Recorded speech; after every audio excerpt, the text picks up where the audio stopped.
I hope you can hear me clearly. And as introduced, I serve as the representative of Thailand in the ASEAN Intergovernmental Commission on Human Rights, which is ASEAN. You know that we just celebrated the 50th anniversary of ASEAN. ASEAN has become a fully fledged body with a legal personality, meaning that ASEAN as a body has rights, obligations, mandate, duty, like, you know, any fictional body set up by law. I'd like to open the event by talking about 3 S's. The first S I like to address is standard. The second S is status. And the third S is situation. When it comes to the first S, standard, we know that when we are in a village comprising 10 houses, and each house has its own rules when it comes to trafficking, we have to recognize first that trafficking is a transnational crime, meaning to address it effectively, you need cooperation among the 10 countries. You can't work alone, from prevention to integration. We have progressed quite well in terms of standard. We have, as of 2015, adopted a convention called ASEAN Convention Against Trafficking in Person, especially Women and Children, active. It went into effect in March 2017 after the Philippines, which is the 6th country that has ratified the treaty or the convention. So it now has come into effect, meaning that it's binding on those that have ratified. Of course, there are some countries that have not ratified, but for those that have ratified, the convention becomes binding upon them. The convention is sort of a milestone in legal standard because number one, it is comprehensive. It touches on many things, from the 3 Ps, prevention, protection, and prosecution, to legal cooperation, extradition, confiscation of assets of those, the trafficking network. But I'd like to address one aspect which is relevant here for our purpose of discussion, which is how we can ensure those who are victims of trafficking can be reintegrated more effectively. And I think that one of the weak areas of standard, we don't as yet touch upon this very comprehensively. When we talk, we often talk about the 3 Ps, and there is one more P that we haven't discussed, which is partnership. And partnership will play a role in helping reintegrate people who are, especially those who are victims of trafficking. When I talk about partnership, I mean partnership between many stakeholders, most particularly the frontliners, the civil society organizations that work in the trafficking area. So we have standard, and active set quite a good standard. Of course, the international one would have to be the Palermo Protocol. And Palermo Protocol is an international standard. The active is a regional standard. Itself is built upon Palermo Protocol. So if you want to read trafficking, you need to refer to both conventions, because many of our member states in ASEAN, nearly all 10 of us are parties to the Palermo Protocol as well, and nearly all of us are parties to active. But when it comes to second S, which is situation, we have standard up here. Reality or situation is often, there is a gap, there is a margin, as often the case in any human rights narrative, and it's our task to help narrow the gap. What is the gap of reintegration, especially, life after trafficking? I have to say it's a huge gap. And it's very huge, because victims of trafficking, and I need to address immediately the third S of status, especially those who are, well, we often use the term vulnerable groups, and I don't particularly like that term, because people are not in themselves or by themselves vulnerable. They are made vulnerable. They are marginalized, but per se they are not vulnerable. They often often are made vulnerable by situation that they're in, by the context that they're in, by other people's, other people's attitude, other people's action that make them vulnerable. But they are marginalized. Some groups can become more vulnerable than others. We're talking about children, we're talking about women. But I'd like to draw your attention to people of different statuses. Migrant workers, of course, Dr. Rachida will touch upon this in more detail. Especially non-nationals. They are made more vulnerable. And among the non-nationals, think about, many of you are non-nationals. You are migrants in this country. When I travel, I'm a migrant in other countries. And I often travel to ASEAN member states. So I become a migrant in those member states. Now you are a migrant in Thailand. You will be made vulnerable by situations, by context. When you become victim to trafficking, you are made most vulnerable. So we are talking about how to help protect you.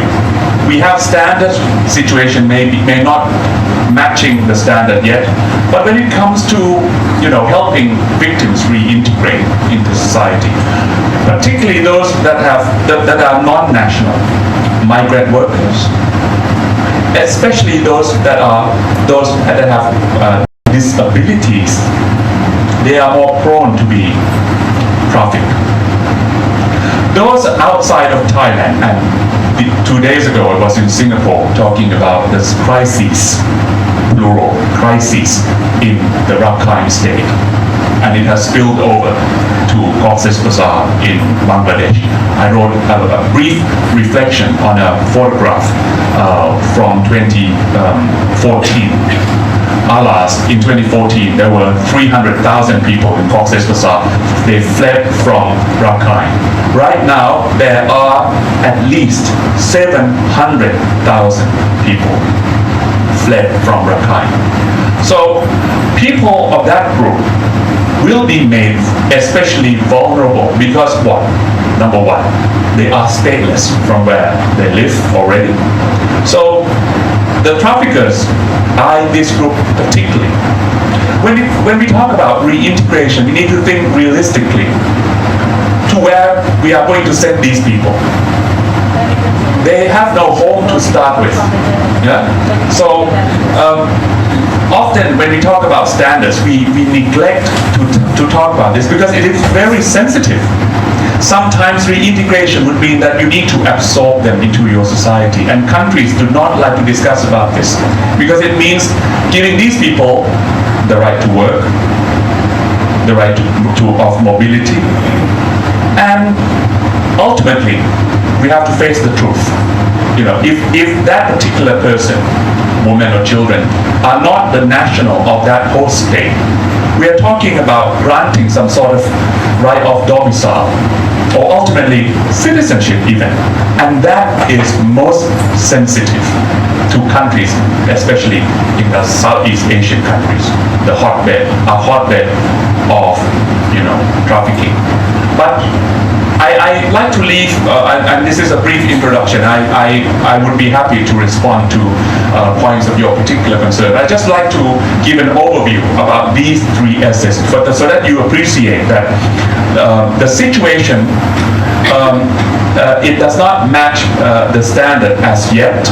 The standard is high, quite high, but not, we can always talk about improving the standards to be higher and higher and improving the situation.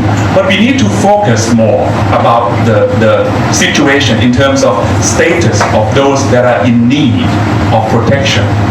Protection can cover both, situation where women, children, are in need of protection in the first place. I touch on probably one of the most marginalized group, the non-nationals.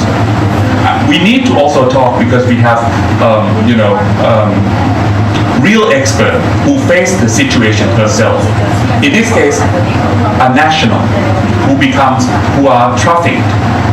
I'm not going to use the term easier, but the complication is less when it comes to a national. But bearing in mind, of course, in some countries, especially those in the Western model, in the western border of Thailand, in this case Myanmar, where conflicts are rift and we have IDP, internally displaced persons. So you can become very vulnerable in your own country as well, even though you are a national. You know, we're not talking about just the Rohingya. We're talking about those belonging to 135 groups recognized to have nationality of Myanmar. Even so, they can become vulnerable in their own country. We have cases of IDPs camps set up in Myanmar as well. In Thailand, we also have, you know, the street children. And, you know, the convention of the Child Rights Committee don't like to use the term street children. They like to use the term children on the street situation. Okay, whatever the case, the term is, you know, children who are on the street, out of school children. So you can become victims of trafficking even though you have the nationality of that particular state. You can be made much more vulnerable if you don't have the nationality of that state. Yeah. Reintegration. Just a final note on my introduction remark is that agency is also very important. Which agency deals with reintegration? And the silo, and this happens in every country, not just Thailand. Every country, if you look at, has distinct agencies dealing with different issues, from immigration, social protection, you know, work authorization. So if you don't have good coordination among these agencies, how can you ensure that, you know, in Thai law, we talk about giving the right of to stay in Thailand for the trafficking victims. But often the case where the Ministry of Interior or the Department of Immigration will not receive application or request from the social welfare protection officers who are the frontliners. Sometimes it is their discretion. So legal aid, also the auxiliary, you know, incidental help that must be given to the victims are necessary. We're not talking about shelter home, foster care.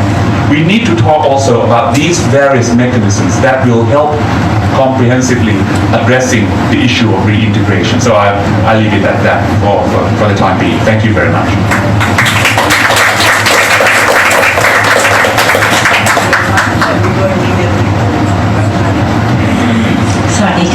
I'm Rashada. So now we move from Aisha to ACWC, from the to socio-cultural pillar. And as we are aware that this issue is a cross-cutting issue, it's not only dealing with the security issue, but it's also dealing with the protection and social welfare side as well. So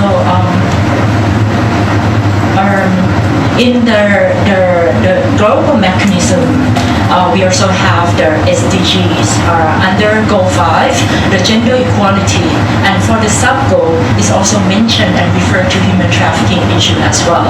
And when we're looking at the regional mechanism, we have COMMIT, where the Mekong sub-region countries in collaboration in all P's and R's in order to respond to the human trafficking phenomenon that include all P's and R's. And also, in addition to the COMMIT collaboration, we also have active at the ASEAN level as well. And in addition to that, we also have bilateral mechanism. See here, you can see that we have a lot of mechanisms, but why this issue still an issue that we are here today to work on it again and again. So my presentation will be focusing on since the topic today in regard to the life after trafficking. So I'd like to give the example of the current project. One of my examples is the current project that we are doing now in collaboration among the Chulalongkorn University, and received the support from JICA, Japan International Cooperation Agency, and Ministry of Social Development and Human Security. So we now developing, this is a research and development project. We developed a handbook for the in regard to victim of trafficking. So at this stage, we're focusing on Thai victim of trafficking for social reintegration. So we do hope that this handbook will be used and referred to from all stakeholders and from like policymakers and also with the practitioner as well, that they should refer to these guidelines as well. So the information that we receive is not only received from the policymaker or practitioner from government side, but also with CSO and especially from the voices of victims of trafficking themselves as well. So this is the research methodology that we apply for mostly on the qualitative research method, and we covering almost all parts of Thailand. And then we came up with the 4 category of victim of trafficking that we found. The first category is the official victim of trafficking with assistance. What do we mean by that? The official victim of trafficking, meaning that those people who were identified as victim of trafficking by authority and they are aware of their rights, that the protection rights are assistance rights, and then they accept those rights. So they receive assistance either or both from government or other concerned agencies. The second category is the official VOT, victim of trafficking without assistance. So this group of people, they are aware of their rights, but they deny to receive those assistance. Another category is unofficial victim of trafficking with assistance, meaning that at first stage they didn't aware that they themselves is a victim of trafficking, but later on after they are returned to their hometown and then with the assistance from NGO or CSO or the peer group support, so later on they found out that they are victim of trafficking, so that they can have a chance to request the assistance as well. The fourth category is an unofficial victim of trafficking without assistance, meaning that these people not identified as victim of trafficking by authority, or he or she themselves doesn't aware that they are under the situation of human trafficking, so they return home immediately by not requesting any assistance. So you see that in Thailand and also with other countries as well, that we are aware that in one particular agency we cannot solve this problem alone, and especially in the protection scheme where it's cover rescue, recovery, repatriation and reintegration, so that we need multidisciplinary team, not only at the national level but also working across country as well and working across the region as well. So this is the highlight where we receive from the member of multidisciplinary team, that what are the factors that make it a successful team in order to assisting victim trafficking. So they need to trust each other and have respect for all colleagues, and are in collaboration with team planning. You see that this seems the common thing that we already aware, but in fact when it comes to the real implementation, so this checklist it seems that it's gone. So that this is like the time that they need to revisit, because of one of the successful factors to deliver the well reintegration plan for victim of trafficking is the multidisciplinary team as well. So another approach is the peer support group, where we receive the voices from the victim themselves, that they normally have more trust and feel comfortable to share their experiences with those who has or whoever faced a similar situation with them. And then for the peer support group, they are able to work closely or in touch with the victim of trafficking, and also can build the trust in the shorter time compared with when they are working in the victim of trafficking, that they need to provide the information with the officials. So the peer support groups turn to be like one of the significant factors that are nowadays that those who working in the social reintegration or provide any protection or assistance to victim of trafficking, that we need to concern on this issue, how we can build effective and efficient peer support group. And another thing that we have found that for the suggested effective assistance for social reintegration, it needs to be practical. We see that there are a lot of handbooks at the ASEAN level as well. We have those handbooks, and at bilateral level we have handbooks, and we have the guidelines at the national level as well. But when it comes to the reality, how many people will open that book? And then, so that it should be the practical process that people who involved in this process that easily understand. And not only for officials who working at the central level, but also should be at the local level as well. And also in terms of building trust, we need to aware that this is a sensitive issue, and this is the personal issue, and this is the human rights issue as well. How we can build the trust in a short period of time. If we compare, in order, to follow by the law, that within 24 hours they should to provide this information, and then even we can extend those period of time. But we should be realistic that, like, if we were the victim of trafficking ourselves, and then when we return home and we meet with some person that we never known before, do you think that we can provide them the information that we've been facing, that turn us to be a victim of trafficking? So that's the building trust is an easy work, but it's hard to implement. And also providing consultant service. From the peer support group, the positive part is that they can reach anytime. So they become friends, and then they can provide a consultation service in any matter that the victim of trafficking would like to ask for. And also that apply to not only peer support group, but from NGO or CSO as well, that they can be able to reach the victims of trafficking whenever they request for. And also with the presenting the information of the rights of victim of trafficking, we see that in all guidelines that we have these steps and checklists. But the language is not, it's not easy language for the victim of trafficking to understand.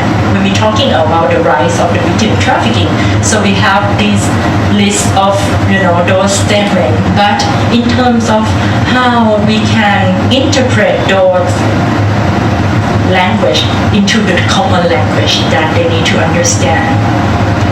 And also another issue is about the providing temporary shelter.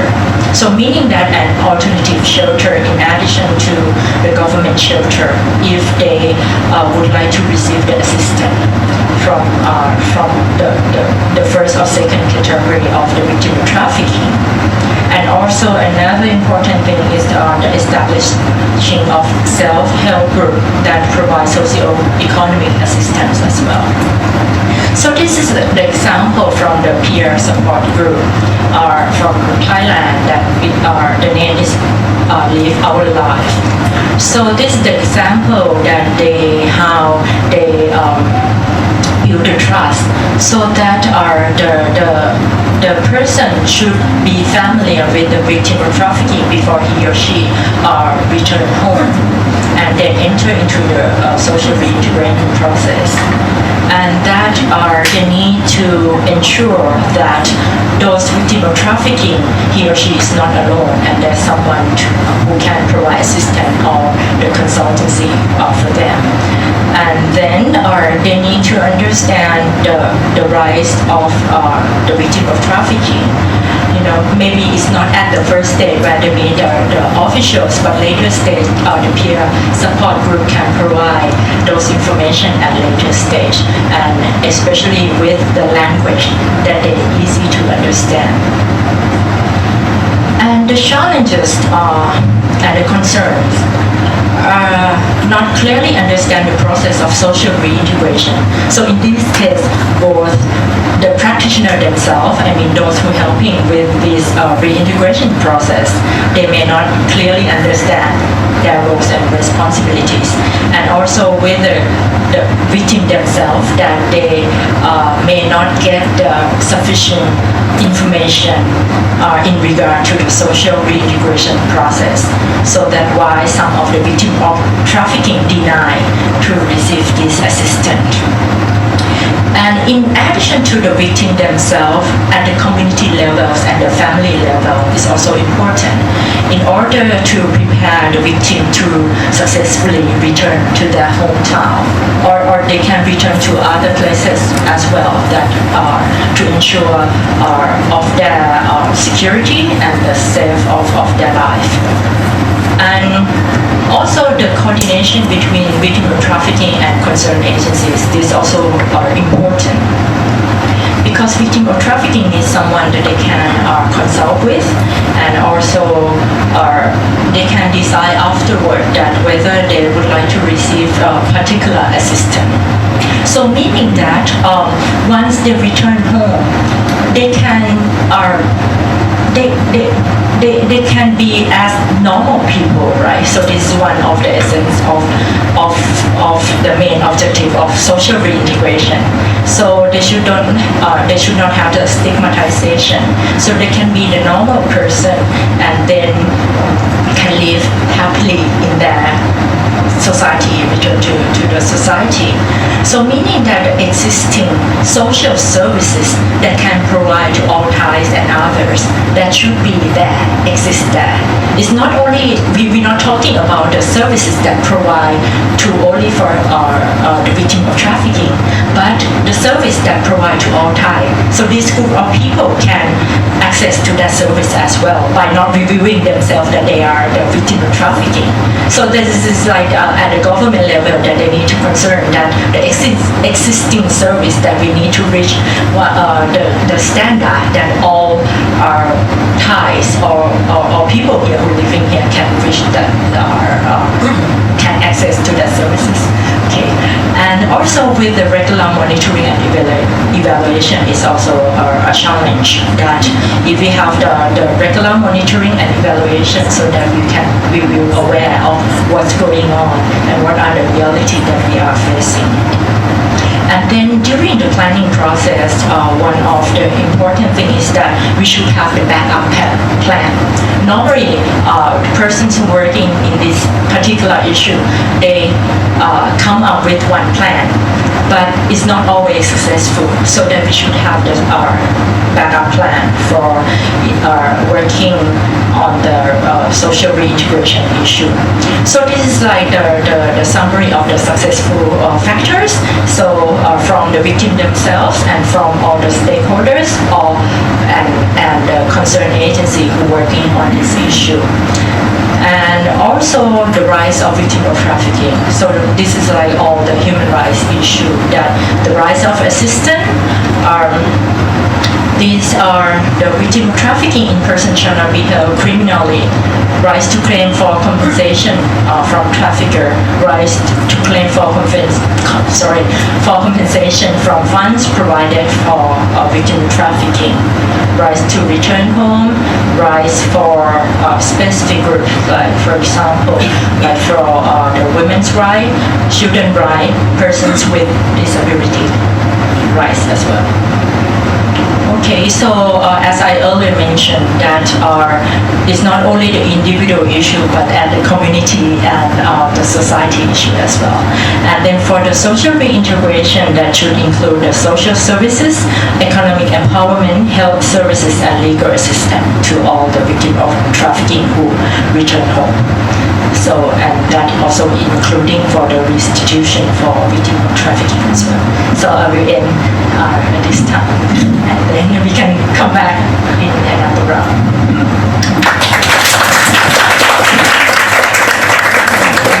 Indeed, a lot to say, but time is limited, so we will move immediately to the next speaker about the launching of the review with the same team, and then if there are questions about or need for more clarification, you can ask in the question and answer session. Thank you, Leah. So I will start with pronouncing my name. My name is Borislav Gerasimov, and I'm with the Global Alliance Against Trafficking Women, or GATW. Am I shouting? Which is an international network of NGOs based in all regions of the world, and we are the international secretariat based here in Bangkok. Yes, more than 80 NGOs is what we have. And this, the focus of my presentation is the Anti-Trafficking Review, an open access peer-reviewed journal which explores human trafficking in its broad intersections with migration, gender, and labor. We've been publishing the journal since 2012. We publish 2 issues per year. Each issue is related to a specific predefined theme that we've identified as underexplored or under-researched, and this is the 10th issue called Life After Trafficking. So the reason we wanted to focus on this theme is, when you read media stories or listen to politician speeches or NGO campaigns about trafficking, they always focus on the horrors of life in trafficking and dramatic rescues and escape. The most that we usually hear about what happens to life after trafficking is something like, she was reunited with her family and loved ones, or now he works at an NGO and he is helping others like him. This is about all we hear. But after trafficking, most trafficked persons don't simply go on to live their lives happily ever after. They have very different needs, and they have to go through a number of bureaucratic hurdles to access support and to be able to move on. So these needs include identification, or at least everything starts with identification, short-term and long-term assistance, residence permits, compensation, family reunification in the country of origin and destination, return home, and so on. And all of this in a context where countries of destination especially are hostile towards migrants and reluctant to provide assistance to foreigners, including victims of trafficking. And I want to repeat what His Excellency said, that giving trafficked persons the right to work, to mobility, is a very sensitive issue, he said. And this is also reflected very much in the papers that we have. So these are some of the issues which are explored in the articles in this volume, and I will just try to give a brief overview of how these issues are playing in different contexts. The countries covered in these issues include Indonesia, Thailand, Bangladesh, India, Azerbaijan, Switzerland, Denmark, Norway, Nigeria, UK, and US. So as you can see, we have countries from the global north and the global south, obviously countries which offer very comprehensive support, and countries that offer little or no support. But then some of the issues are strikingly similar. So first of all, as we know, victims of trafficking may be reluctant to go to the authorities, like the police, for example, for fear of being deported, most often as irregular migrants, but also as working in prostitution.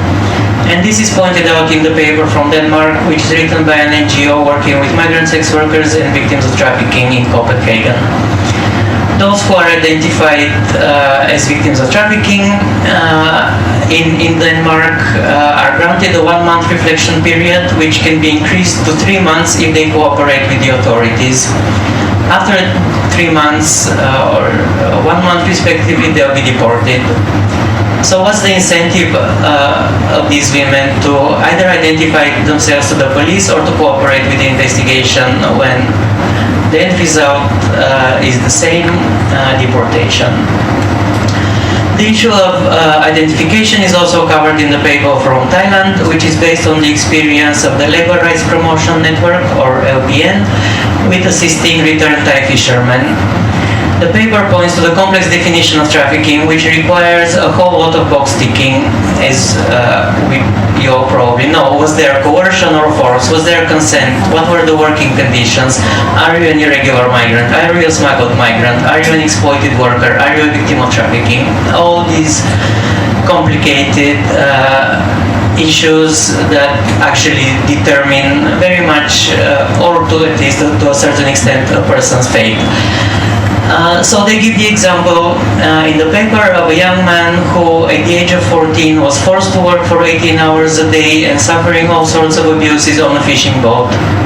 But after his rescue, his case was classified by the Thai authorities as labor exploitation because he had initially agreed to go on the fishing boat and there were no visible signs of violence on his body. So, okay, people are identified. Let's say people, of course, are identified as victims of trafficking. And what happens to them? This is perhaps best exemplified in the paper from Switzerland, which is actually not a paper, but an interview with a counselor, with a woman who has counseled many victims of trafficking at the GAW member FITS, Support and Advocacy Center for Migrant and Trafficked Women. She calls life after trafficking for survivors as having to navigate construction sites and minefields. And construction sites refers to the struggle to rebuild one's life, while minefields refers to the many personal and procedural obstacles that trafficked persons face. The paper from the UK, which is also written by an anti-trafficking NGO, points to the fact that people for whom there are indications that they may be victims, which in the UK is referred to as presumed victims, but they are not confirmed. These people lose assistance after 48 hours after being referred to assistance. Those who are confirmed to be victims lose support after 45 days. Since there is no system to follow up with them after they leave the assistance programs, many of them actually end up being exploited again and they return into the system, and this is what NGOs in the UK share, that they keep assisting the same person who left their care a while back. Fortunately, this is recognized by the British government, and there is a bill at the moment to increase support to 1 year, but of course we are still to see if the bill will go through. But this treatment of survivors, of course, is shameful, especially given the UK's claim that it's a leader in the fight against modern slavery, as they call it. So the paper from Norway, which focuses on the so-called assisted voluntary return programs of Nigerian migrants, points to the fact that although trafficking is listed as one vulnerability factor for those applying for asylum, the rejection rate for Nigerian asylum seekers in Norway is 94%. This means that 94% of all Nigerian migrants, including the victims of trafficking, are deported. Still, of course, many trafficked persons do receive assistance such as safe accommodation, legal, medical, and psychological aid, and vocational trainings. The paper from Azerbaijan, based on interviews with 22 trafficking survivors, shows that Azerbaijan has been relatively successful in providing short-term assistance. Almost all of the survivors who were interviewed report being satisfied with the support they received and assess their current situation as much better than their situation before they were trafficked. At the same time, the paper from Thailand points to the fact that some assistance programs are overly paternalistic and disregard victims' individual needs and ambitions. Some shelters restrict trafficked persons' freedom, mobility, and employment opportunities. And this echoes the findings of the paper from Bangladesh, which presents an ethnographic observation of a reintegration shelter. The author of the paper, who spent several months as a scholar volunteer in the shelter, focuses on the actual practices of the NGO staff. She describes how in the public and media appearances, NGO staff talk about empowerment, agency, the rights of women to safe migration, the rights of sex workers, but in reality they treat the survivors in their care as both vulnerable childlike victims and as deviants. For example, the shelter is locked at night because of the fear that women will go out and engage in promiscuous behavior because they are addicted to sex. These are the words of the social workers as documented in the paper. And the social workers keep the women's earnings because the women are allowed to work in the shelter and make some money, but the social workers keep their earnings because the women will spend it on silly things like beauty products, and again, in their words, owning brand shampoos or makeup will just send these women back on the path to prostitution.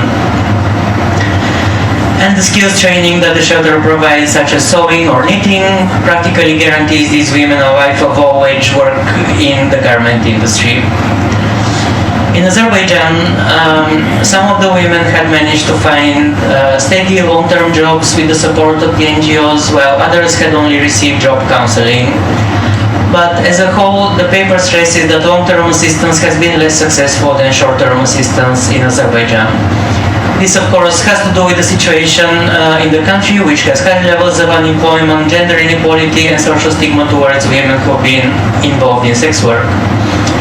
As a result of these conditions, several of the women interviewed said that they are still considering to migrate to the Middle East, including to engage in sex work, but they report that now they would be able to do it more safely because of the support received at the shelter, and they would know how to avoid being exploited. Remigrating, but this time safely, was also mentioned by the women in the shelter in Bangladesh, who felt that they now had more information about how they can protect themselves. So several of the papers also mention compensation for survivors of trafficking. In the case of Thailand, mentioned earlier, with a 14-year-old boy who was exploited for 3 years on a fishing boat, he received only 50,000 baht from the labor court for 3 years of exploitation. But none of the exploited fishermen supported by LPN had received actually any compensation as a victim of trafficking, even those who were officially recognized as victims. So the paper points to further obstacles in claiming compensation, such as victims having to pay court fees when applying for compensation through civil courts. In Azerbaijan, victims are eligible to receive a one-time lump sum of compensation of around $230, and most victims seem to be receiving it. But as we can all imagine, this amount is wholly inadequate compared to the victimization and the needs of survivors. The paper from India highlights also the issue of compensation and states how the law provides for the possibility for trafficked children and their families to receive compensation from the traffickers and from the state, but this actually rarely happens. This paper is based on interviews with government officials and NGOs tasked with reintegration of children trafficked for labor exploitation. The respondents point to technical administrative failures in receiving compensation rather than lack of funds. So finally, the last sort of broad issue covered by the papers is the one on return and family reunification, both in the country of origin and destination. All the papers that touch on this topic highlight that trafficked persons often return to the same conditions that actually prompted their migration. In India, children are returned to their families, which in most cases are the ones actually who send the child to work in the first place, but there is little, if any, support to the families or to the child to continue their education in order to ensure that the child is not sent to work again. So the paper points to the need for increased focus on prevention and social support to these families. The paper from Indonesia, which is based on 49 returned trafficked men, highlights the challenges with reintegration in the family and community that these men face. In the family, extended family and community, the men are often blamed for their failed migration. They return home without money, often in bad health, with a high migration debt and very limited economic opportunities. This results in tensions with wives, children, parents, in-laws, and neighbors, which impede the men's recovery. failed migration, so to speak, is also a big stigma for the Nigerian women who return from Norway. Although they receive different forms of assistance from IOM after return, including cash grants and in-kind assistance for healthcare, education, and starting a small business, this assistance is often not administered efficiently by IOM in Nigeria, which can lead to missed opportunities for the women or even the closure of their newly opened business with IOM support. So the paper points that while trafficked Nigerian women are vulnerable in Norway because of the trafficking, back in Nigeria they are vulnerable because of the return and the complications that come with it. And the paper from the US, written by staff at our member organization, Safe Horizon, another service provider, looks at family reunification in the US as a country of destination. So the paper is written around the case study of a Filipino man trafficked to the US who received his T visa as a victim of trafficking and was able to bring his family to the US on the so-called derivative T visa. So this is sort of like a refugee status in the US. But this reunification is not all easy and happy because of the symptoms of his trauma and his erratic behavior as a result of the trauma of trafficking, and this trauma also affect his family. The authors highlight the need for psychosocial support for both the survivor and his family so that they can achieve family cohesion again. And so I come now to the first paper in this issue, which is somewhat different from the others in that it's more conceptual than practical. The paper is based on an ethnographic observation of what the author calls a market-based anti-trafficking NGO, which is an NGO selling products made by survivors or women at risk of trafficking in Cambodia and India to consumers in New York City. So products such as bags, wallets, belts, pajamas, I don't know. So the author unpacks issues such as consumption, investments, and markets, which are generally seen as conducive to trafficking, as products of global capitalism, but at the same time they are marketed by these NGOs as an anti-trafficking strategy that can support people's life after trafficking. And the final paper in the issue, which we named In Their Own Words, is a collection of quotes from trafficked persons and abused migrant workers that members of GAW shared with us. These quotes very much echo the findings of the thematic papers. Survivors talk about debt, residence, and work permits, but also about their short and long-term ambitions and goals. So all in all, the issue shows that despite all the difficulties the trafficked persons face in their life after trafficking, the support offered by governments and NGOs help them move on and rebuild their lives. And I hope this short presentation will be interesting enough for you to read the papers and engage with the journal, and thank you. Thank you for this very comprehensive presentation of the issue and the issue of the traffic. So I open the floor immediately for three first questions. First, second, and third one. Yes? Nothing to ask? No? Okay, one. Yes. Please. Okay. Here is the microphone. There. Thank you very much for the presentation. My name is Ayaka Matsuno. I'm working for JICA, Japan International Cooperation Agency. Since Dr. Rajeda has introduced our project, I wanted to add a little bit more. So I have only 3 points. I wanted to keep on going, but then I don't want to take everybody's time. So the first one, as everybody mentioned, is very, very important for all the stakeholders to work together. And then this handbook that we are planning to launch sometime soon is something to really streamline the responsibilities and processes of all the people who are involved, especially the government officials as well as NGO workers, to help to assist the social reintegration of human trafficking, victim of trafficking. And then the idea is that we will be finalizing it sometime very soon, and then will be endorsed by the Ministry of Social Development and Human Security, and then we hope that this will be the reference book. And then our project is supporting 3 pilot provinces, Phayao, Chiang Rai, and Ubon Ratchathani. And we have been working together with the provincial office of the social development and human security.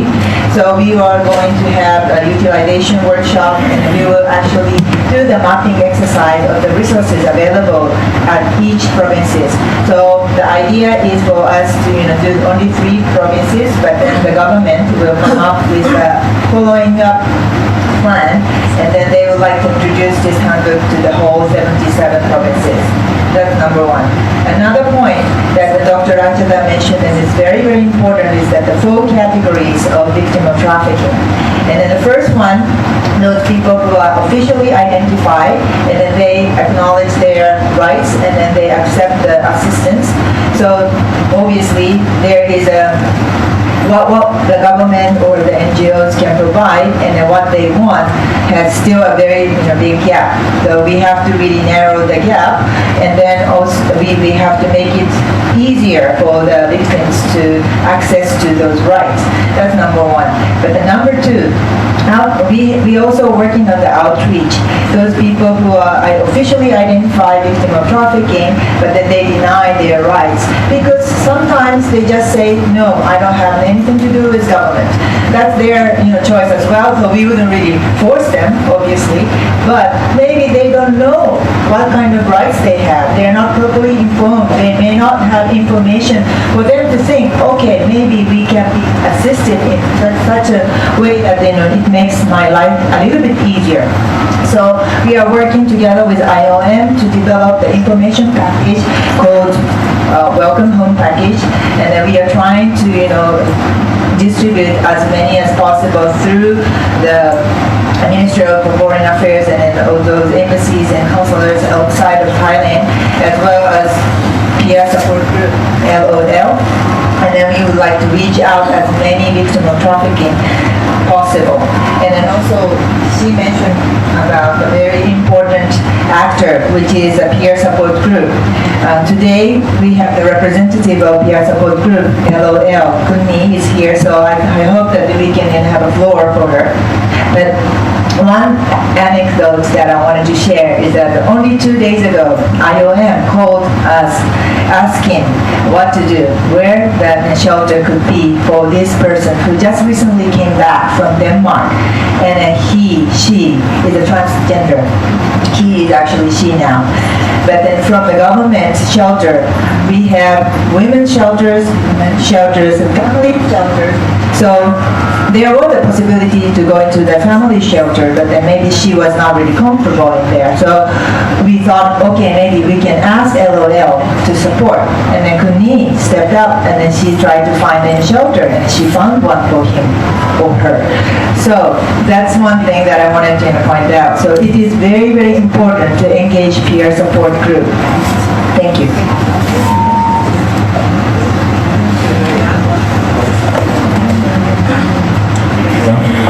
Hey, I'm John from Corporate. For the GATW anti-trafficking review, I noticed there wasn't, from what I've seen, there's no survivor writers actually writing the pieces, and the panel doesn't have any survivors of trafficking on it, and I just want to know why. Okay. Third question.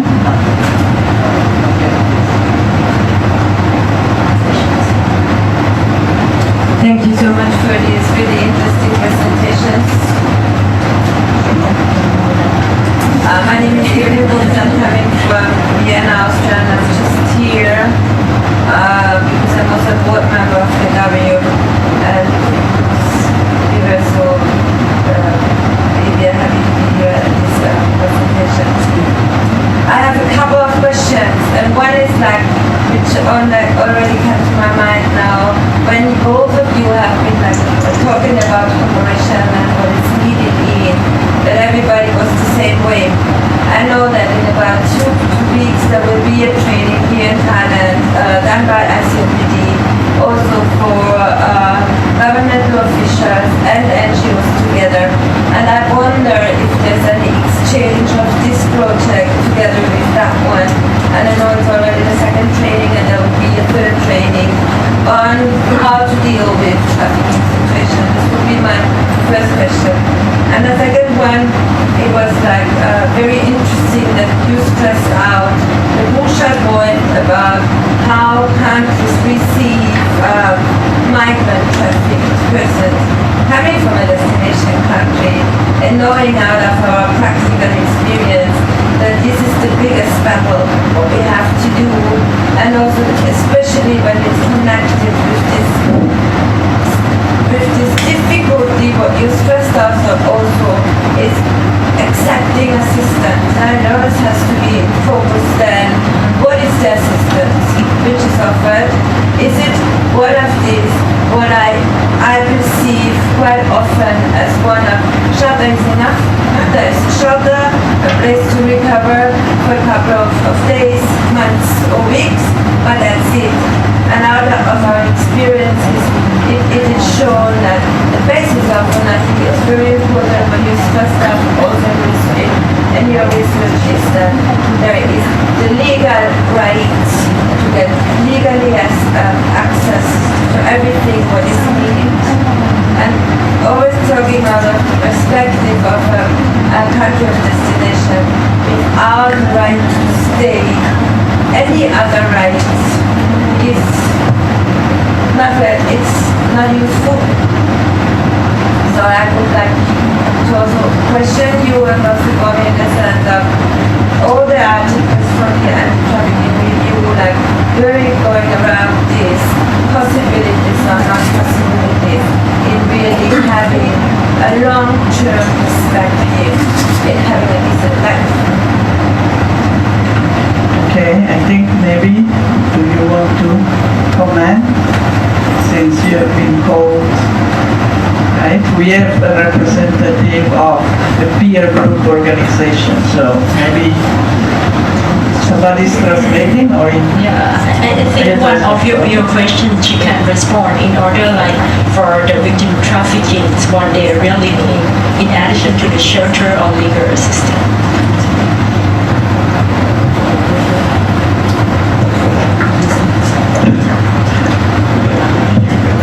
ค่ะขอบคุณคุณนายากานะคะที่ได้พูดถึงนะคะพอดีก็เป็นกลุ่มเพียร์ซัพพอร์ตกลุ่มนะคะLLที่บอกว่าหลายกลุ่มนะคะพอดีนี้เป็นผู้ประสานงานกลุ่มนะคะซึ่งได้ให้ความช่วยเหลือผู้เสียหายจากการค้ามนุษย์ที่เป็นคนไทยที่กลับจากต่างประเทศอยู่อะค่ะคือทำงานตรงนี้มา10 ปีแล้วอะค่ะ Gabriel? Okay, Gabriel is translating. Thank you. So thank you very much for allowing me to be translator for these sessions. So she said that she is a peer support group for IOL, and she's been working in order to support the victim of trafficking for 10 years. ค่ะก็ได้ร่วมมือนะคะได้ประสานความร่วมมือกับหน่วยงานที่อยู่ในประเทศไทยแล้วก็ต่างประเทศด้วยนะคะในการให้ความคุ้มครองช่วยเหลือแล้วก็กลุ่มหญิงสู้ชีวิตนะคะได้จดทะเบียนเป็นองค์กรเอกชนนะคะตามพรบป้องกันและปราบปรามการค้ามนุษย์ปี 51 ของประเทศไทยอะค่ะ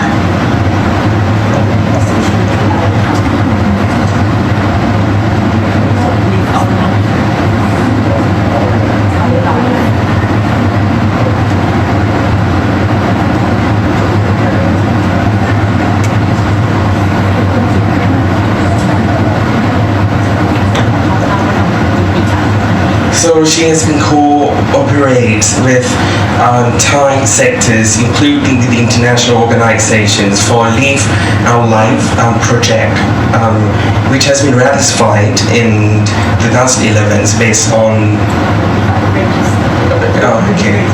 has been registered with Thai government since 2011. ก็ทำงานให้ความช่วยเหลือผู้เสียหายนะคะให้เขาเข้าถึงนะคะได้1ให้ทราบสิทธิของการที่เขาเป็นผู้เสียหายจากการค้ามนุษย์ว่าเขามีสิทธิที่จะได้รับการช่วยเหลือและคุ้มครองอย่างไรบ้างนะคะไม่ว่าจะเป็นการคุ้มครองช่วยเหลือจากหน่วยงานของรัฐเอกชนนะคะ2เพื่อให้ผู้เสียหายนะคะได้เข้าถึงความช่วยเหลือนะคะตามพรบป้องกันและปราบปรามการค้ามนุษย์นะคะและได้รับการคุ้มครองความปลอดภัย3เพื่อให้ผู้เสียหายเข้าถึงกระบวนการทางกฎหมายนะคะในกรณีที่ต้องการดำเนินคดีเอาผิดกับผู้กระทำผิดต่อเขาให้ได้รับการลงโทษนะคะและ4นะคะเราจะเน้นเรื่องของการรณรงค์ป้องกันการย้ายถิ่นที่ปลอดภัยเพื่อป้องกันปัญหาการค้ามนุษย์ให้กับเยาวชนในประเทศไทย ซึ่งพื้นที่ทางภาคอีสานเราไปจัดมาแล้ว8จังหวัดนะคะโดยได้รับทุนสนับสนุนจากกองทุนเพื่อการป้องกันและปราบปรามการค้ามนุษย์ให้ไปรณรงค์เพื่อป้องกันให้มีการย้ายถิ่นในอนาคตเนี่ยเยาวชนก็จะได้ย้ายถิ่นอย่างปลอดภัยและมีข้อมูลมากขึ้นค่ะ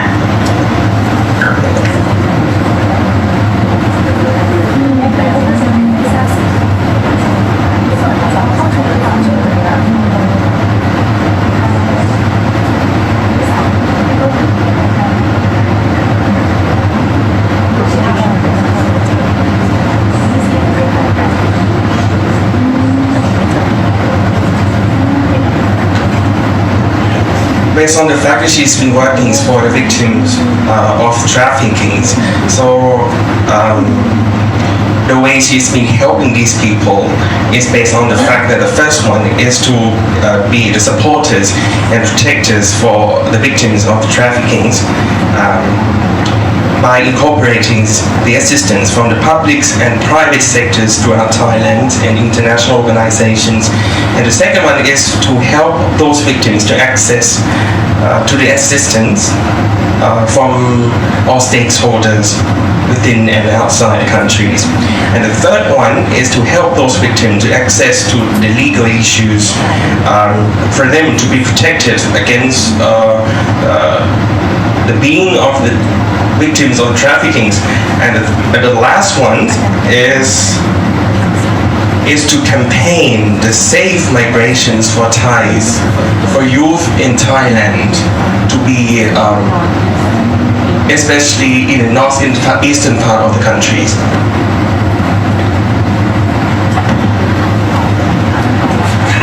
ทีนี้จะตอบคำถามอันนี้เป็นการชี้แจงเรื่องการทำงานจะตอบคำถามคุณอัยกะนิดนึงนะคะพอดีได้รับการประสานจากทาง IOM นะคะเรื่องเคสเดนมาร์กเนาะคือเคสเนี้ยค่อนข้างที่จะซับซ้อนนะคะคือตอนนี้กำลังพยายามที่จะสื่อสารกับตัวผู้เสียหายเองอะค่ะพยายามกำลังจะแอดไลน์กันอยู่ซึ่งมันจะมีข้อละเอียดอ่อนก็คือผู้เสียหายเป็นมุสลิมแล้วก็เป็นคนข้ามเพศที่แปลงเพศแล้วทำให้ผู้เสียหายเนี่ยไม่สามารถที่จะกลับเข้าไปในครอบครัวได้อีกเลยนะคะแล้วก็ถูกหลอกไปเพื่อบังคับให้ค้าบริการที่ประเทศเดนมาร์กเนี่ยสิ่งที่เขาต้องการก็คือเมื่อเขากลับมาสู่ประเทศไทยเนี่ยเขาต้องการที่จะไปเรียนเป็นผู้ช่วยดูแลผู้ป่วยหรือว่าผู้ช่วยพยาบาลนะคะทีนี้ต้องการที่จะใช้ชีวิตอยู่ในกรุงเทพ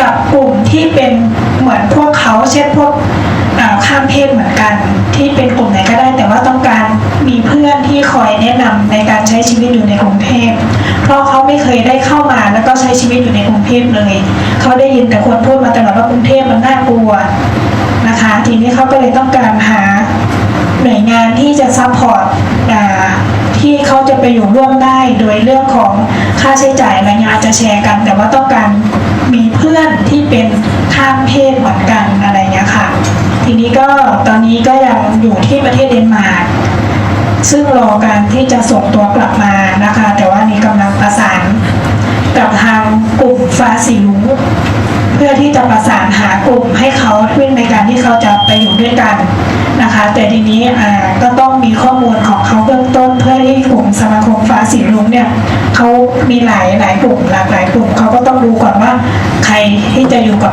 คนนี้ได้ที่จะสามารถรับให้เข้าไปอยู่เป็นเพื่อนได้อะไรเงี้ยค่ะแต่เขาก็ต้องมีข้อมูลของผู้เสียหายก่อนอะไรเงี้ยค่ะ Okay, I can help for the translation or this point. In regard to Kun Ayaga mentioned about their recent case for the Thai transgender case that the destination country is Denmark and now she is still there but in the preparation process in collaboration with Thai social worker and now it's especially because they request peer support group not the assistant coordination from the government part. And also, in addition to that, there is a sensitive issue because he turned to be she and transgender, and she is Muslim. So this is in response to your question in regard to like this can be the real case in response to that are the needs for the victim is not only the shelter or legal assistance, but it is to satisfy their needs, because for Muslims they cannot have successfully reintegrate to their own community. So in this case, they need to ensure that she can be safely returned, but in respect to her rights, that we need to accommodate her needs. So in this case, she need to reintegrate to the society, to social reintegration in Bangkok, where she can stay with a transgender group and then work in Bangkok as well. So now the current situation is that the peer support group has contacted Farsi Room. I don't know, do they have English name? It's like Rainbow Sky, yeah, this group. So they're working particularly on the protecting the rights of transgender group. So the peer support group working with these the Rainbow Sky group in order to find a decent place for her to resettle and also to reintegrate back to Thailand. So at this moment, so this is, you can see that this is one of the process or the stage of social reintegration preparation. So it started since the victim still at the destination country. So now we need to be prepared for she to return back to Thailand. And may I add, in addition to that, I did whispering to Bobby a bit about the transgender issue, because at the database at the national level, we don't have the database that reflect on the transgender person. So we have like male and female, and even others we don't have that. So that if we looking on the number, the evidence base in terms of quantify data, so we never have those data, but in reality this group exist. So that we need to be realistic that nowadays we have this group of people that we need to design, especially like for protection mechanism, especially for psychosocial assistance and also with other assistance as well, in order. Now we're talking about gender equality, we're talking about non-discrimination, we're talking about human rights, we're talking about women's rights, children's rights, or person with disabilities rights. So now we should look at a person, as a human being, by not categorizing them, so they need to get like the same rights with others.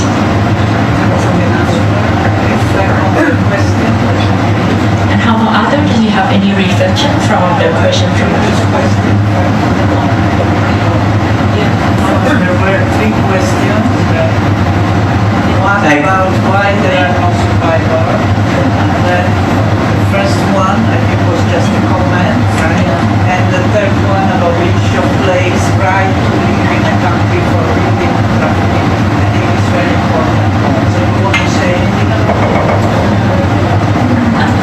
I think I say a bit about the same and equal rights for all, so that whether or not that he or she or in any status, and since he or she is a victim of trafficking, so that they need to get the equal rights as other as well. I will just answer the question why there are no survivors in the issue, because we didn't receive papers written by survivors. We did try our best. We reached out to KW members who provide direct assistance. We said, is there someone, a survivor, who wants to tell her story as an interview or as an essay? When this didn't work out, we asked for just, okay, what are their dreams and hopes? And this is, like I mentioned, the quotes in the last paper.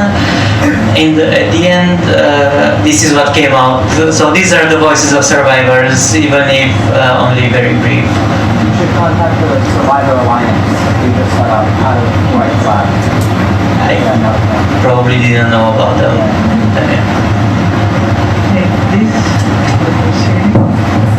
I don't know if I'm adding complication to what you have commented, but maybe a quick answer to your comment and question about the right to remain and to obtain domicile right in the host state. This is one of the most sensitive areas in law, in standard. You have to right to remain for up to certain months, and this differs from country to country.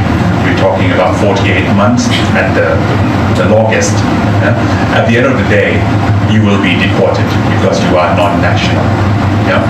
But I just want to maybe just 5 short reflection. I just want, maybe this is adding to the complication to the equation. Number one is that after we have the stronger standard on trafficking, on anti-trafficking, there is a growing tendency to use it, to overuse it. I should use that term, to overuse it. Trafficking, you need to be mindful of the meaning of the definition. Doesn't cover every situation. Working in poor working condition is not tantamount to trafficking. Slavery can be tantamount to trafficking. But if you volunteer, if you acquiesce to work in that particular venue, then it may not give rise to trafficking later on. But trafficking will lead to certain rights: right to remain, right to obtain basic safety net, right to work, right to healthcare, that sort of thing. So there is a tendency to overuse trafficking at this moment. We need to be clear what it means to be trafficked and what trafficking means. Number 2, victim is not the same as perpetrator. When you examine the treatment of victims, often you will find the case that they are put in so-called shelters. And the shelters are similar to detention center. So we need to be mindful of this particular fact, that the victim cannot be treated the same as perpetrators or those who are in violation of the law.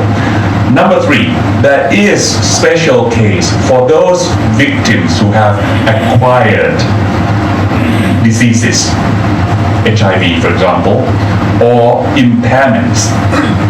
Yeah, physical impairment, psychological impairment, behavioral impairment, and they need special care. Number 4, a monitoring and self-help group. And I think that Thailand is leading, as Kuni illustrated, that we have a registration system. Registration, recognizing the role of CSO, engaging with CSO. I think this is essential. Government must recognize that they don't have ears and eyes everywhere. So they need to work in partnership. This is the 4th P. To help bringing justice to the victim, to help reintegrate the victims. And I think Kuni is doing a very wonderful job, and she needs support.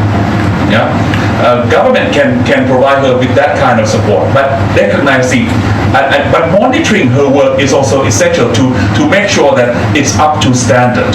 How can we help them identifying the victim? How can we help them helping victims to reintegrate? I think this is probably one of the least talked about issues at the moment. And when we talk about this, it becomes very sensitive because of the role of CSO. It's not perceived positively everywhere in ASEAN. Some country ICSO more negatively than others. In Thailand, it's sort of okay, but huge room for improvement, but relatively okay. In some countries, they don't have any registration system or accreditation system. That's very important. I'm working in area of, alternative to children detention in immigration center, and they don't have any kind of accreditation system whatsoever in that avenue. So you need to put into context what Kuni is working in. She's working in the area of trafficking. So she can't help, if children violate the immigration law, she can't help. But those just the victims of trafficking. So identification is very crucial to help her. Thank you.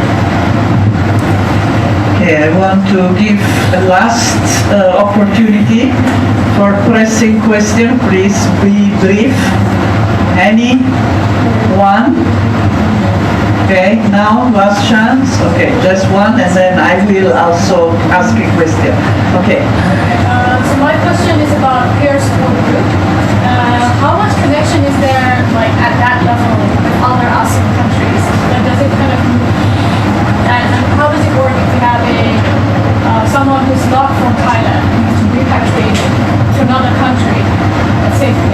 I won't answer, but I like to hear from her directly. Can I translate your question to her and then ask her for her view first?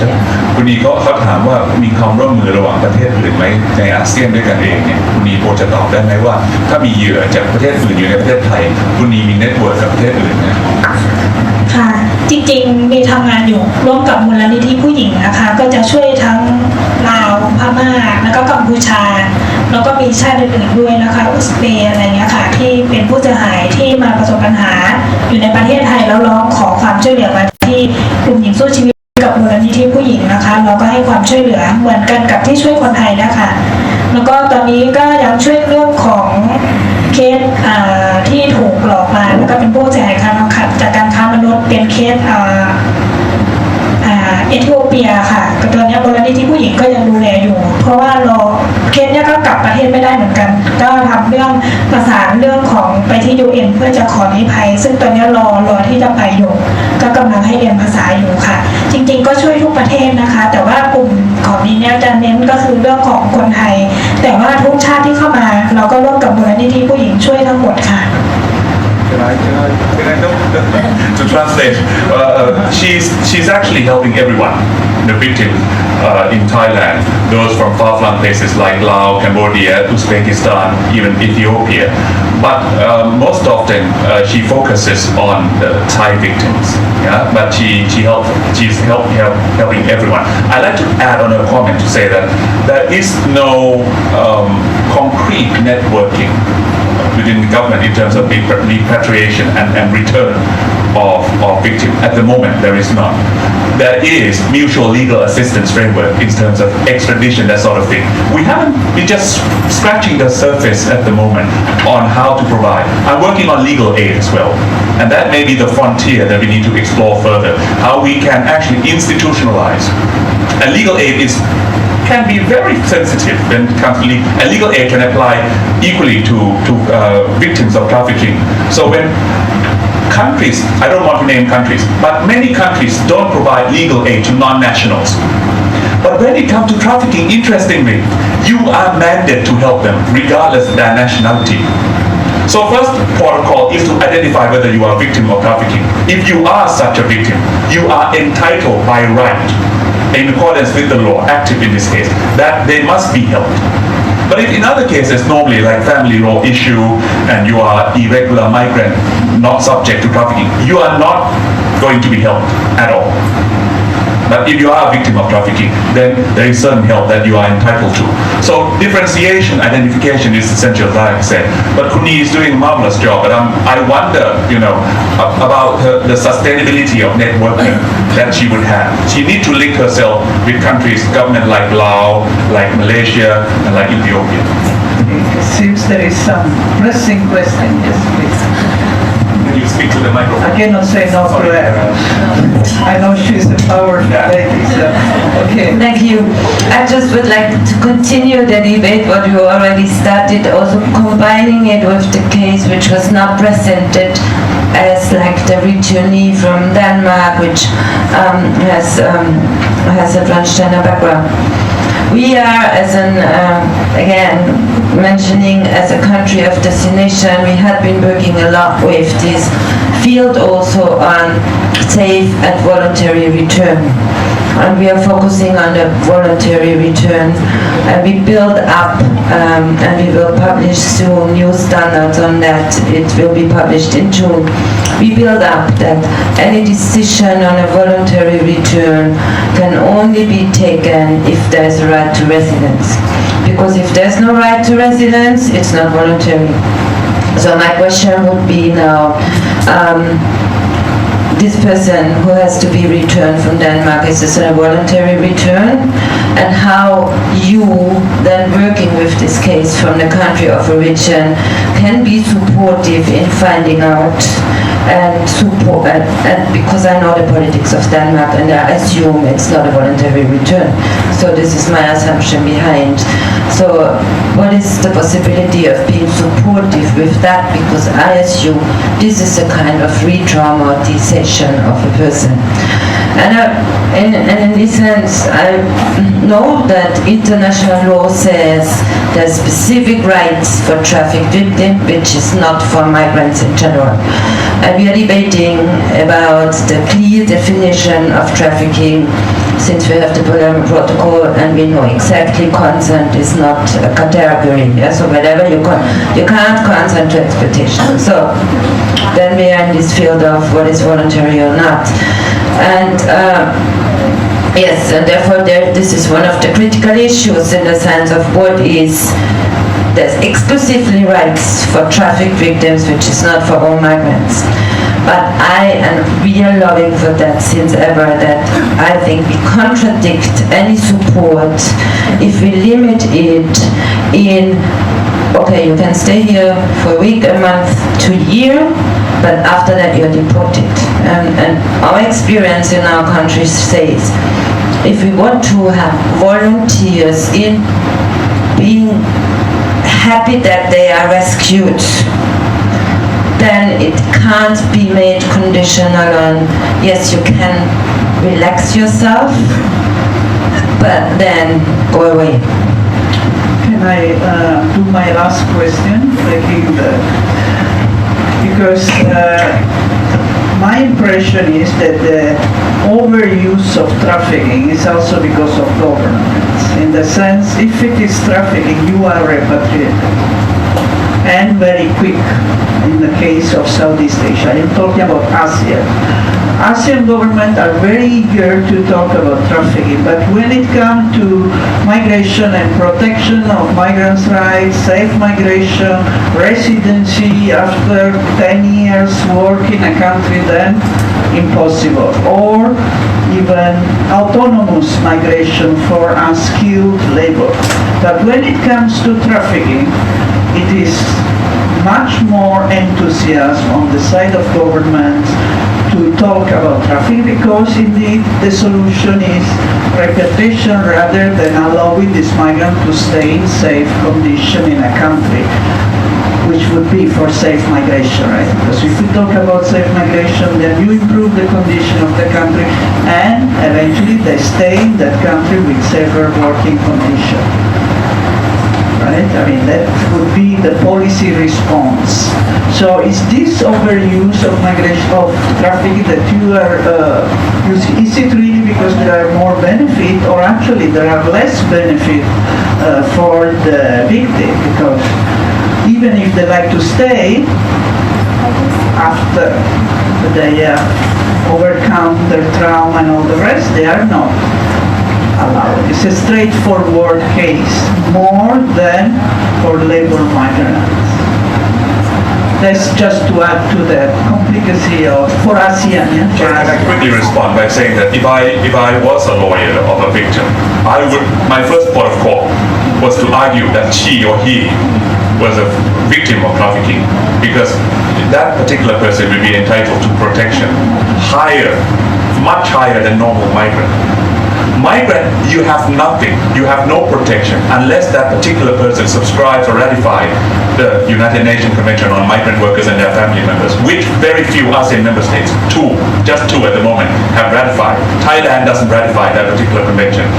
And we in ASEAN, at the ASEAN level, the issue of migration is one of the most sensitive issues. That explains why only after 10 years we could come to an agreement on a very non-legally binding framework called ASEAN Consensus on Migrant Workers.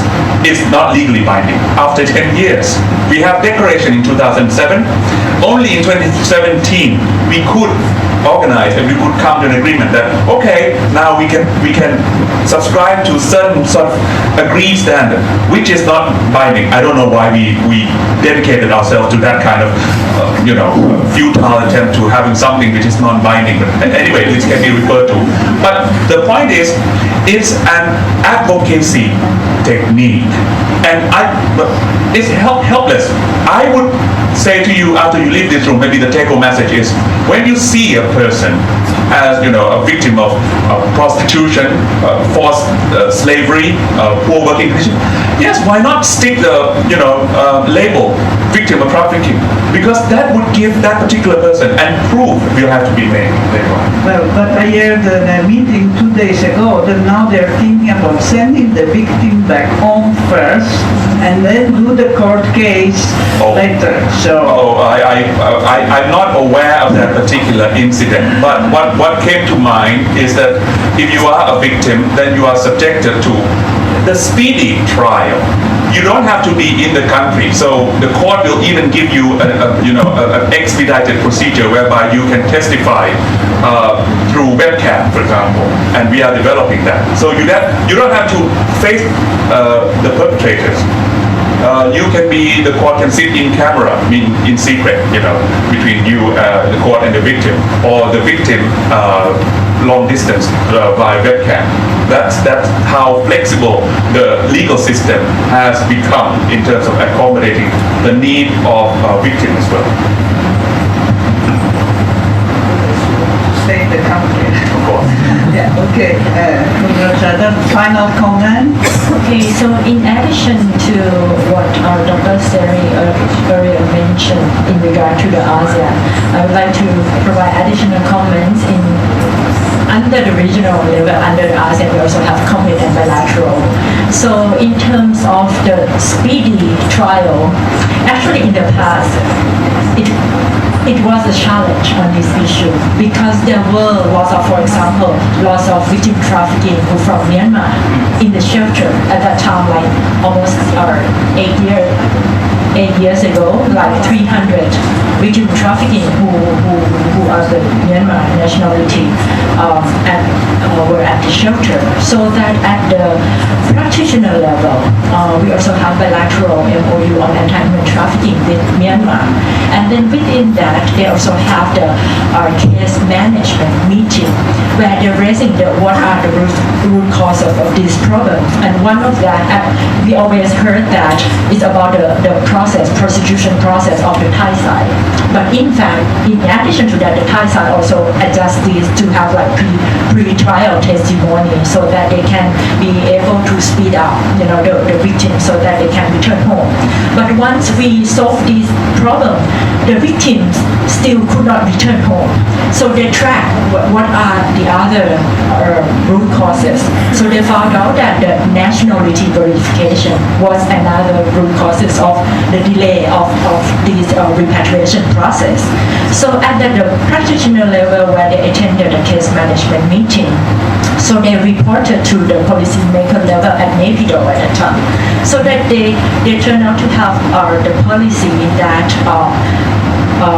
for the Myanmar victim of trafficking, so they can have the nationality verification within 3 months. So that this is like the one of the example that I can see the effective collaboration, like under the regional level, but we still have the mechanism for the bilateral level that we can track to the specific problem, and then they can solve very effectively. And then this they use like multidisciplinary team. It's not only at the government officials level, but also with the NGO supports at international organization level as well. So that now it's come to, we never have the ending of the problem. So now it's like the speedy court case and how come we send the victim back home. But I think that in this case, I never heard of that they immediately send them back home and then they have this thing. But I think that it can be. But the point is, what if they want to stay in the country and they don't want to? But I think that this to remain in the country forever? No, yes, not forever. not forever. Never forever. So for 24 hours or 48 hours or 3 months, the question that I think is being raised is whether there is the option of Never forever. Yeah, or even the victim of trafficking state of refugee. But I believe that all the ASEAN member states, we implemented non-refoulement principle. So we not send them back home if they Would face persecution.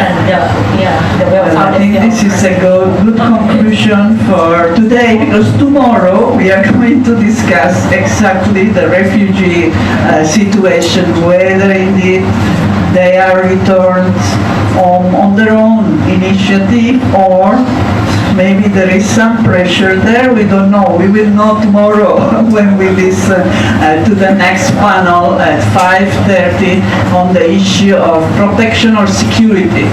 What is the main concern concerning refugees, which is a little bit also related to migrants and of course also to trafficked persons, whether we have in mind the rights of the person, the rights to stay in a country, eventually residency in a country, etc. Now for ASEAN at the moment we are very far, because even for a person like me that have lived for 20 years in Thailand, I don't think I would qualify for residency, but still there is hope, one day maybe. But we have a speaker for tomorrow panel, Jerry, you get this? Okay, so come to listen to me. He will talk tomorrow about refugees. In the weekend we have shadow play from Indonesia, so it's very contemporary art, and also a panel on Duterte policy with regards to overseas foreign workers, whether they are benefiting or not from the current government policy in the Philippines. So we have still a full end of the week, so continue to follow us, continue to join, and please enjoy the food and tea and coffee and continue this important conversation. On your way out, please leave a donation, because this allows us to continue to all this important discussion. Thank you very much. Thank you to the speakers.